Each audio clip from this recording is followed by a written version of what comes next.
Hello दोस्तों, welcome back to the CAD engineer. आज हम डिस्कस करेंगे थर्मोप्लास्टिक के रेजिन के बारे में और हम देखेंगे फिलर क्या होते हैं, रेजिन क्या होते हैं और एडिटिव्स क्या होते हैं। तो आज इस वीडियो में हम सिर्फ रेजिन के बारे में बात करेंगे, फिर नेक्स्ट वीडियो में हम फिलर और एडिटिव्स के बारे में बात करेंगे। तो दोस्तों, थर्मोप्लास्टिक रेजिन क्या होते हैं?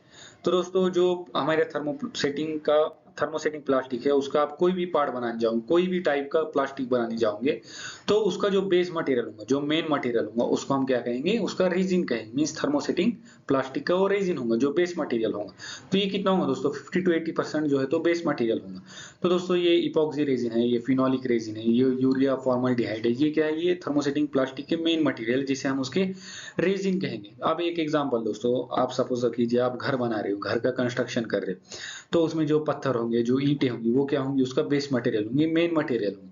वो तो उसको हम क्या कहेंगे? घर बनाने का रेजिन कहेंगे। वैसे ये थर्मोसेटिंग प्लास्टिक का रेजिन होगा, जो बेस मटेरियल होगा। वैसे दोस्तों, सेकंड टाइप हमारा फिलर। फिलर क्या होगा दोस्तों? ये सॉलिड मटेरियल के फॉर्म में होगा या पाउडर के फॉर्म में होगा, जिसे हम क्या करेंगे? रेजिन में मिक्स करेंगे। क्यों मिक्स करेंगे दोस्तों? उससे क्या होगा? जो हमारा प्लास्टिक है, उसकी प्रॉपर्टी इंप्रूव भी होंगी और उसका साइज भी बढ़ेगा। साइज बढ़ने से क्या होगा? उसकी कॉस्ट रेड्यूस होगी दोस्तों। उसकी क्या स्टिफनेस बढ़ेगी, वियर रेजिस्टेंस प्रॉपर्टी बढ़ेगी, इलेक्ट्रिकल इंसुलेशन प्रॉपर्टी बढ़ेगी और क्या होगा? कॉस्ट रेड्यूस होगा। फॉर एग्जाम्पल दोस्तों, जो घर बना रहे हैं, तो ईंटें और पत्थर क्या है? हमारे बेस मटेरियल। फिर हम क्या करते हैं? उसमें रेत और सीमेंट को भी मिक्स करते हैं। तो वो रेत और सीमेंट क्या करते हैं दोस्तों? फिलर का काम करते हैं। उनके बीच में बॉन्ड को स्ट्रॉन्ग बॉन्ड बनाते हैं हमारे बेस मटेरियल के लिए। तो वैसे जो फिलर है दोस्तों, जब हम रेजिन मिक्स करेंगे तो ये क्या करेंगे? स्ट्रॉन्ग बॉन्ड बनाएंगे। ये क्या होगा दोस्तों?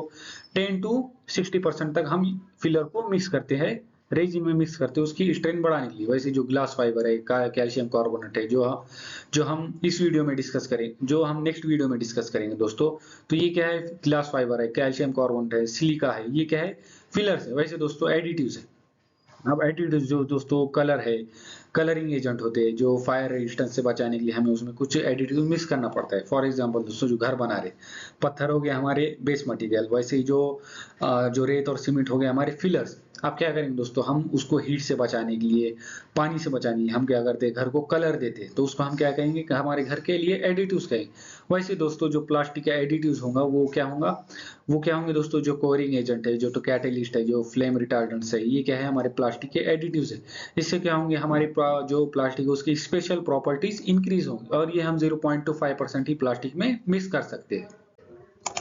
तो दोस्तों, पहला हमारा टाइप है फिनॉल फॉर्मेल्डिहाइड, जिसे हम पीएफ कहते हैं या बेकेलाइड भी कहते हैं दोस्तों। तो ये बहुत ही पॉपुलर है हमारे डेली लाइफ के जो प्लास्टिक होती है उसमें। दोस्तों, फीमेल फॉर्मल्डिहाइड ये कंडेंसेशन पॉलीमराइजेशन के थ्रू बनता है। जो मैं कंडेंसेशन पॉलीमराइजेशन क्या होता है, ये मैंने मेरी पिछली वीडियो में बहुत डिटेल में एक्सप्लेन किया। इनकी प्रॉपर्टी क्या है दोस्तों? ये हार्ड होते हैं, ब्रिटल होते हैं, इलेक्ट्रिकल इंसुलेटर होते हैं, हीट रेजिस्टेंस होते हैं, स्क्रैच रेजिस्टेंस होते हैं। दोस्तों, अब ये इनके यूजेस कहाँ है? जो इलेक्ट्रिकल स्विचेस होते हैं वो बनाने में यूज करते हैं। जो हमारे घर के कुकर के जो हैंडल होते हैं, क्यों उसमें हम इसका यूज करते हैं? क्यों यूज करते हैं? क्योंकि हीट रेजिस्टेंस होते हैं, इनका मेल्टिंग पॉइंट बहुत हाई होता है, कि इसलिए ये जो मेल्ट नहीं होती, इसलिए हम इसका हैंडल में यूज करते हैं। वैसे जो चूड़ियां होती है वो बनाने में यूज करते हैं। वैसे जो इंसुलेटर वायर होते हैं वो बनाने में हम इसका यूज करते हैं। नेक्स्ट हमारा टाइप है दोस्तों यूरिया फॉर्मल्डिहाइड। अब ये क्या है दोस्तों? यूरिया एक मोनोमर है और फॉर्मल्डिहाइड एक मोनोमर है। ये दोनों मिलके हमारे थर्मोसेटिंग का ये टाइप बनाते हैं। ये फॉर्मल्डिहाइड क्या होता है, ये हम हमारे आने वाली वीडियो में बहुत डिटेल में एक्सप्लेन करेंगे। जब आप ये पूरी कंप्लीट प्लेलिस्ट देखोगे तो आपको पूरा नॉलेज आ जाएगा प्लास्टिक का। दोस्तों, इनके प्रॉपर्टी क्या है? ये हार्ड होते हैं, ये ट्रांसपेरेंट होते हैं, तो वैसे इनकी सर्फेस फिनिश गुड होती है, वैसे इलेक्ट्रिकल इंसुलेटर होते हैं।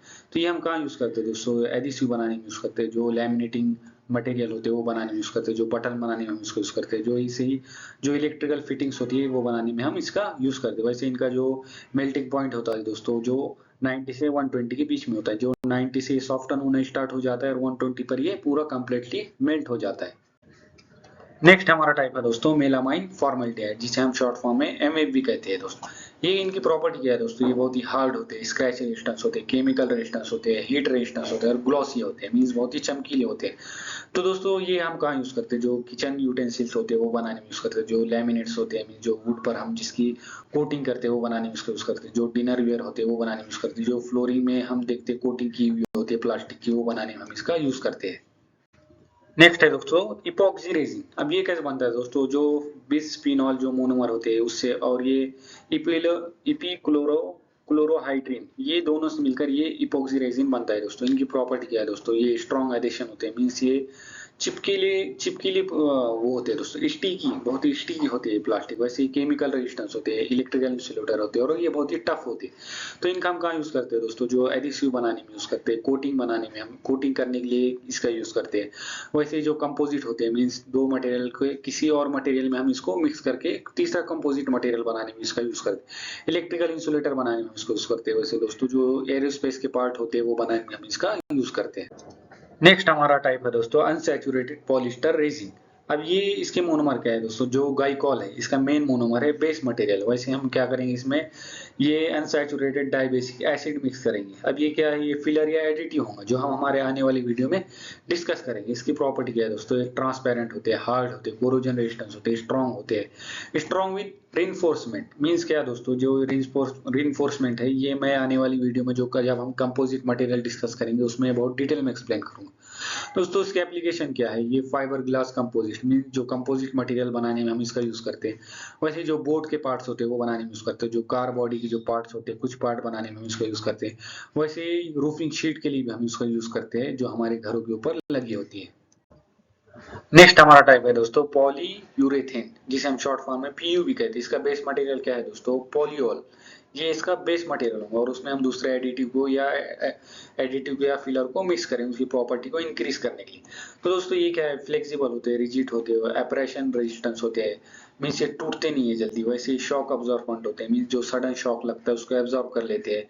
वैसे दोस्तों गुड इंसुलेशन होता है, मीन्स इलेक्ट्रिसिटी को अपने अंदर से पास होने नहीं देते।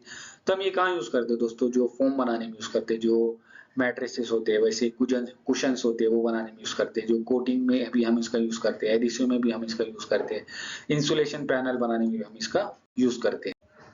नेक्स्ट हमारा टाइप है दोस्तों सिलिकॉन रेजिन्स। अब ये आप देख सकते हो दोस्तों, सिलिकॉन जो है तो ऑक्सीजन के साथ मिलकर एक क्रॉस लिंकिंग बॉन्ड बना रहा है, और सिलिकॉन और ऑक्सीजन मिलकर ये थर्मोसेटिंग प्लास्टिक बनाते हैं। इसकी प्रॉपर्टी क्या है दोस्तों, हीट रेजिस्टेंस है, वाटर रिपेलेंट है, वैसे फ्लेक्सिबल है, ड्यूरेबल है, मीन्स टिका हुआ है। तो ये कहाँ यूज करते हैं, जो सीलेंट में हम इसका यूज करते हैं, लुब्रिकेटर एज अ लुब्रिकेंट भी हम इसको यूज करते हैं, एडिसिव बनाने में इसका यूज करते हैं, हीट रेजिस्टेंस कोटिंग देने भी हम इसका यूज करते हैं, और मेडिकल के जो कुछ इक्विपमेंट होते हैं वो बनाने में हम इसका यूज करते हैं।